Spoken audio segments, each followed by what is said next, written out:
ಒಂದು ಬಾಣಲಿಯನ್ನು ಇಟ್ಟು ಅದಕ್ಕೆ ಒಂದು ಸ್ವಲ್ಪ ಎಣ್ಣೆಯನ್ನು ಸೇರಿಸಿ ಎಣ್ಣೆ ಬಿಸಿ ಆದ ನಂತರ ಇಲ್ಲಿ ಕರಿಬೇವು ತೋರಿಸ್ತಿದ್ದೀನಲ್ಲ ಅದನ್ನೆಲ್ಲ ತೊಳ್ಕೊಂಡು ಕ್ಲೀನಾಗಿ ಬಿಡಿಸ್ಕೋಬೇಕು ಸೊಪ್ಪನ್ನು. ಹಾಗೆ ಇನ್ನೊಂದು ಇದರಲ್ಲಿ ನಾನು ಒಂದು ಪ್ಲೇಟಲ್ಲಿ ಧನಿಯಾ, ಜೀರಿಗೆ, ಒಣಮೆಣಸಿನ್ಕಾಯನ್ನು ತಗೊಂಡಿದ್ದೀನಿ. ಆಯಿಲ್ ಹೀಟ್ ಆದ ನಂತರ ನಾನು ಕರಿಬೇವು ಬಿಡಿಸಿಟ್ಟಿರುವಂಥ ಕರಿಬೇವನ್ನು ಬಾಣಲಿಯಲ್ಲಿ ತೊಳೆದು ಇಟ್ಕೊಂಡಿದ್ದೀನಿ.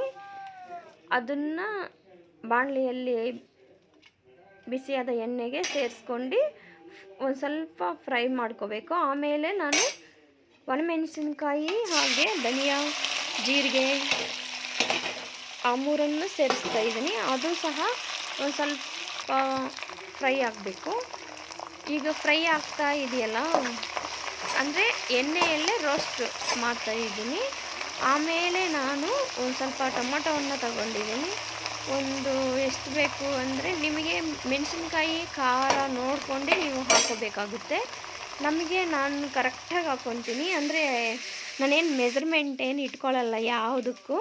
ನನಗೆ ಹೆಂಗೆ ಅನಿಸುತ್ತೋ ಹಂಗೆ ಹಾಕ್ತೀನಿ. ಆದರೆ ಅದು ಕರೆಕ್ಟಾಗಿ ಹಾಕ್ಕೊತೀನಿ ನಾನು. ಅದು ಚೆನ್ನಾಗಿ ಬರುತ್ತೆ ನನಗೆ. ಆ ಥರ ನನ್ನ ಅಡುಗೆ ಎಲ್ಲ ಯಾವುದು ಮೆಜರ್ಮೆಂಟೇ ಇರಲ್ಲ.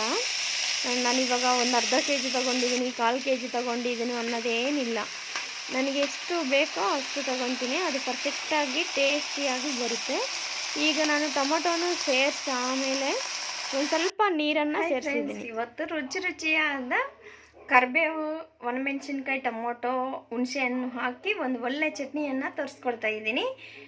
ನಾನು ಅಪ್ಲೋಡ್ ಮಾಡಿರುವಂಥ ವಿಡಿಯೋನ ನೋಡಿ ನೀವು ಕಲಿಬೋದು ಚಟ್ನಿಯನ್ನು.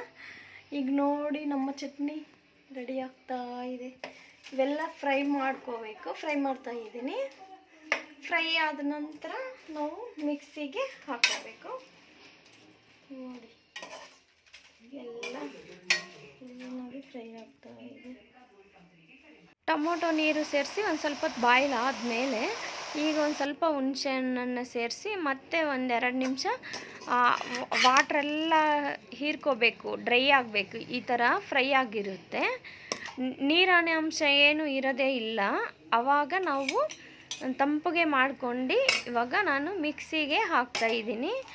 ಮಿಕ್ಸಿ ಮಾಡ್ಕೋಬೇಕು. ಈಗ ಮಿಕ್ಸಿಯಲ್ಲಿ ಫುಲ್ಲು ನೈಸ್ ಪೇಸ್ಟ್ ಥರ ಬೇಡ, ಒಂದು ಸ್ವಲ್ಪ ಲೈಟಾಗಿರಲಿ.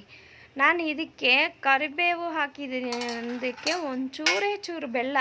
ಇದು ಸೀಕ್ರೆಟ್. ನಮ್ಮ ಮನೆಯಲ್ಲಿ ಬೆಲ್ಲ ಹಾಕಿದ್ದೀನಿ ಅಂದರೆ ಯಾವುದು ತಿನ್ನಲ್ಲ. ಆದರೆ ಬೆಲ್ಲ ಟೇಸ್ಟೇ ಕೊಡಲ್ಲ, ಒಂದು ಒಳ್ಳೆ ಟೇಸ್ಟೇ ಕೊಡುತ್ತೆ. ಬೆಲ್ಲ ಸಿಹಿ ಅಂಶ ಏನು ಬರೋದಿಲ್ಲ. ಹಾಗೆ ನಾನು ಪೇಸ್ಟ್ ಮಾಡಿ ಇಟ್ಕೊಂಡಿದ್ನಲ್ಲ ಚಟ್ನಿ, ಈಗ ಅದಕ್ಕೆ ಒಗ್ಗರಣೆಯನ್ನು ತಯಾರಿ ಮಾಡ್ತಾಯಿದ್ದೀನಿ. ಒಂದು ಪಾತ್ರೆಯಲ್ಲಿ ಉದ್ದಿನಬೇಳೆ, ಕಡಲೆಬೇಳೆ, ಜೀರಿಗೆ ಎಲ್ಲ ಹಾಕಿ ಆಮೇಲೆ ಬೆಳ್ಳುಳ್ಳಿ ಒಂದು 4 ತಗೊಂಡು ಚೆನ್ನಾಗಿ ಜಜ್ಜಬೇಕು. ಒಂದು ಸ್ವಲ್ಪ ಕಚ್ಚಾ ಪಚ್ಚ ಅಂತೀವಿ ನಾವು, ನೀವೇನಂತೀರೋ. ಅದಕ್ಕೆ ಒಂದು ಸ್ವಲ್ಪ కరివేవు ಸೇರಿಸಿ చేర్చాలి అని తెలుగు వస్తుంది, ಸೇರಿಸಬೇಕು. ಆಮೇಲೆ ಚಟ್ನಿ ಹಾಕಬೇಕು. ಮಿಕ್ಸಿ ಮಾಡಿರುವಂಥ ಚಟ್ನಿಯನ್ನು ಹಾಕಬೇಕು. ಇವಾಗ ನೋಡಿ ನೀವು ಅದೊಂದು 2 ನಿಮಿಷ, ಜಾಸ್ತಿ ಬೇಡ. ಯಾಕಂದರೆ ಎಲ್ಲ ಫ್ರೈ ಆಗಿರೋದ್ರಿಂದ ನಾವೇನು ಬಿಸಿ ಮಾಡಬೇಕು, ಚಟ್ನಿಯನ್ನು ಬೇಯಿಸಬೇಕು ಅನ್ನೋದೇನಿಲ್ಲ. ಈಗ ರುಚಿಯಾದ ಆರೋಗ್ಯಕರವಾದ ನಮ್ಮ ಕರಿಬೇವಿನ ಚಟ್ನಿ ಅಂತೂ ಸಖತ್ತಾಗಿದೆ. ಇದು ಹೆಂಗಿದೆ ಅಂತ ನಮ್ಮ ಕೆಲಸದವ್ರಿಗೆ ಕೊಟ್ಟಿದ್ದೀನಿ. ಈ ಥರ ನೋಡಿ ಅವ್ರು ಏನಂತಾರೆ ಅಂತ. ಇದು ಫ್ರೆಂಡ್ಸ್, ಇವತ್ತು ನಮ್ಮ ಮನೆ ಕೆಲಸಕ್ಕೆ ಬಂದಿದ್ದವ್ರಿಗೆ ನಾನು ಚಟ್ನಿಯನ್ನು ಟೇಸ್ಟ್ ಮಾಡೋಕ್ಕೆ ಕೊಡ್ತಾ ಇದ್ದೀನಿ. ಅವ್ರು ತಿಂದು ಯಾವ ರೀತಿ ಇದೆ ಈ ಚಟ್ನಿ ಅಂತ ನಮಗೆ ತಿಳಿಸ್ತಾರೆ.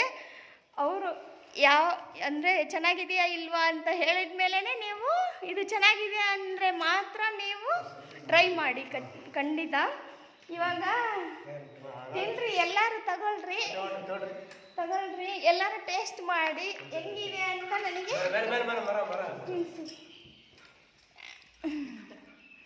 ನೋಡ್ರಿ. ಅಣ್ಣವರು ಇಲ್ಲಿ ಪೂರ್ಣಿಮಾ ಇದ್ದಾರೆ.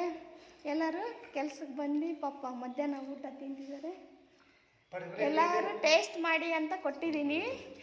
ಇದು ಟೇಸ್ಟ್ ಹೆಂಗಿದೆ ಅಂತ ಅವ್ರ ಮುಖದಲ್ಲಿ ನೀವು ನೋಡ್ಬೋದು. ಮತ್ತು ಬೇಕು ಅಂತ ಯಾರು ಹೇಳಬೇಡ, ನಿಮ್ಗೆ ಇಷ್ಟ ಆದರೆ ಮಾತ್ರ ತಿಳಿಸಿ. ನಿಮ್ಮ ಮನಸ್ಸಿಗೆ ಹೆಂಗೆ ಅಂತ ತಿಳಿಸಿ. ಎಲ್ಲರೂ ತಿಳಿಸಿ. ಚೆನ್ನಾಗಿದೆ. ನಾಗಣ್ಣವ್ರು ಹೇಳ್ತಾರೆ. ಇವಾಗ ನಾಗಣ್ಣವರು ಹೇಳ್ತಾರಂತೆ ತಿಂಡಿ. ಸೂಪರ್ ಆಗಿದೆ. ನೀವು ಮನೇಲಿ ನೋಡಿ, ಹುಳಿ ಉಪ್ಪು ಖಾರ ಎಲ್ಲ ಕರೆಕ್ಟ್ ಆಗಿದೆ. ಹೆಂಗೆ ಹೇಳ್ತಾರೆ ಹಂಗೆ ಮಾಡಿ. ನೀವು 4 ಜನಕ್ಕೆ ಕಮೆಂಟ್ ಮಾಡಿ. Thank you Rajanna. ಸೂಪರ್ ಚೆನ್ನಾಗಿದೆ ಅಕ್ಕ, ಚೆನ್ನಾಗಿದೆ. ಪೂರ್ಣಿಮಾ ನೀವು? ಓಕೆ, ಸೂಪರ್, ಚೆನ್ನಾಗಿದೆ.